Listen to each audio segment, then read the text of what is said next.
Congressman, have you been part of the regular meetings of the prosecution panel? Because I'm not yet officially a member of the panel, I have not been part of their regular meetings, but I am in communication with them as well as with the private prosecutors. Kaya mostly nagchat-chat kami, minsan nag-usap-usap kami ng personal tungkol sa mga iba't ibang bagay na lumilitaw. You know, itong impeachment na ito, talagang kakaiba ito eh. Kasi parang everyday nag-iiba na naman yung issue. Nung una may dismiss, tapos may remand, tapos may anong gagawin ng House. Kaya bawat hakbang niyan, bawat galaw ay kailangan researchin yan, kailangan pag-isipan yan, ano ba yung what is happening. Kasi, you know, I have to tell you this, para sa akin, malinaw na malinaw yung ating konstitusyon. Pagka sinampa na sa Senado yung verified complaint, may pirma ng at least 1/3 na members of the House, yan ay tuturing na ng articles of impeachment at walang ibang dapat gawin ang Senado kundi i-trial na. Sabi nga, forthwith, di ba? Ang hindi napapag-usapan masyado yung anong ibig sabihin ng trial. My understanding of the Constitution is that when the House of Representatives submits a verified complaint containing at least 1/3 of the members' signatures, then there are no more issues about the filing, yung mga tinatawag namin sa batas ng mga pre-trial issues.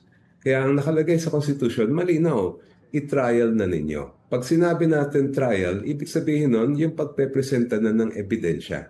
Pauupuin ng mga testigo, mark ang mga exhibits at ipepresenta sa court. So, matagal ko na sinasabi to, bakit hanggang ngayon, ilan buwan na yan na nandun sa Senado yung articles of impeachment, bakit wala pa rin trial? At kung ano-ano pang mga iba't ibang mga ginagawa nila sa Senado na is bringing us in many ways, bringing us farther away from a trial rather than closer to having an actual trial. But Congressman, what do you make of the floated scenario na the senators can just vote to dismiss the trial? What happens what will happen kung ganun nga yung mangyari? Well, first of all, the senators do not have unlimited power. Their powers, whether as legislators or as senator judges, are always limited by what's in the Constitution. And the Constitution doesn't say dismiss. The Constitution and even the Senate rules do not talk about that. Kaya ang isa kong reklamo ay para bagang as the case is going on, new rules are being made.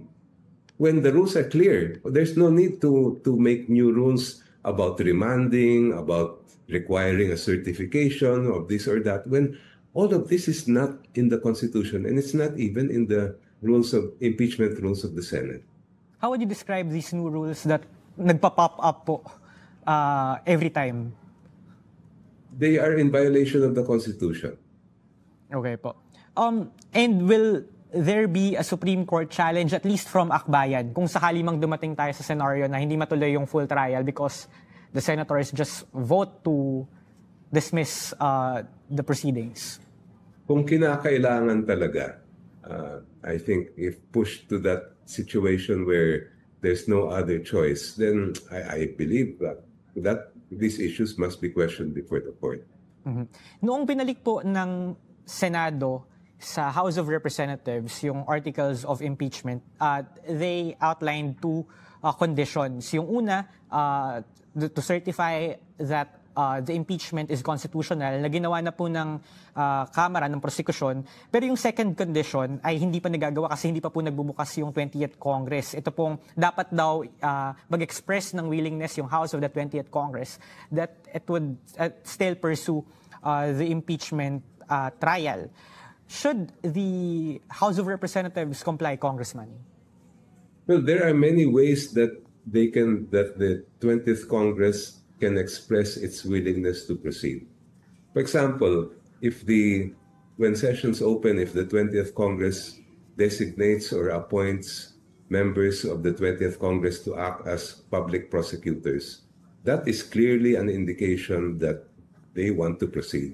Hindi sila mag-a-appoint ng public prosecutors na nanggagaling sa 20th Congress kung wala silang balak na ituloy ang kaso.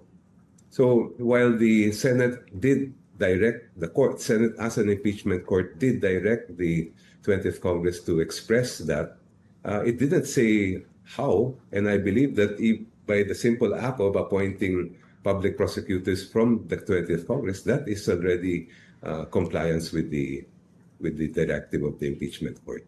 But Congressman, can this condition raise further complications, or can this be used as ammunition by the camp of the Vice President to further question the legality, the constitutionality of the proceedings?